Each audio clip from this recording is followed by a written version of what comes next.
প্রতিপক্ষ ব্যাটারদের score card দেখলে 11 ডিজিটের ফোন নাম্বার বলে বুঝ করতে পারেন যে কেউ। যেখানে সর্বোচ্চ রান 12 এসেছে অতিরিক্ত থেকে। নারী অনূর্ধ্ব-19 এশিয়া কাপে মালয়েশিয়ার মেয়েদের উপর ঠিক এতটাই দাপট দেখিয়েছে বাংলাদেশের কিশোরীরা। তাতে নেতৃত্ব দিয়েছেন নিশিতা আক্তার নিশি।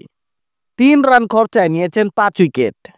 মালয়েশিয়ার হয়ে 3 জন মেরেছেন ডাক, 4 জন ফিরেছেন 1 রান করে, 2 রান একজনের, 3 রান করেছেন 2 জন।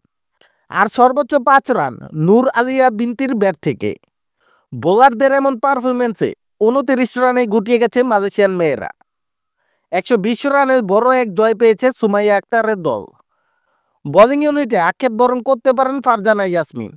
3 ওভার বল করে খরচ করেছেন 8 রান, কিন্তু উইকেটের দেখা পাননি তিনি। নিশিতার 5 উইকেটের সঙ্গে আনিশা শোভা পেয়েছেন 2 উইকেট, আর হাবিবা ইসলামের উইকেট 3টি। বোলারদের মধ্যে উইকেট শূন্য থেকেছেন কেবল ফারজানাই।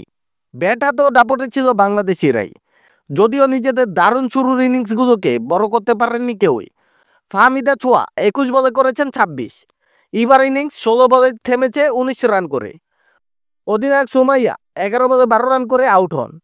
তবে বাংলাদেশে স্কোর বড় করেছেন জান্নাতুল মাওয়া আর সাদিয়া আক্তার। মাওয়া খেলেছেন 45 বলে 45 রানের ইনিংস, আর শেষে এসে 19 বলে 31 রানের ঝড় তুলেছেন সাদিয়া। দুজনের ব্যাটে চড়ে নির্ধারিত 20 ওভারে বাংলাদেশের মেয়েদের সংগ্রহ 149। জবাবে মাত্র 29 রানেই প্রতিপক্ষের সব উইকেট তুলে নেয় বাংলাদেশ।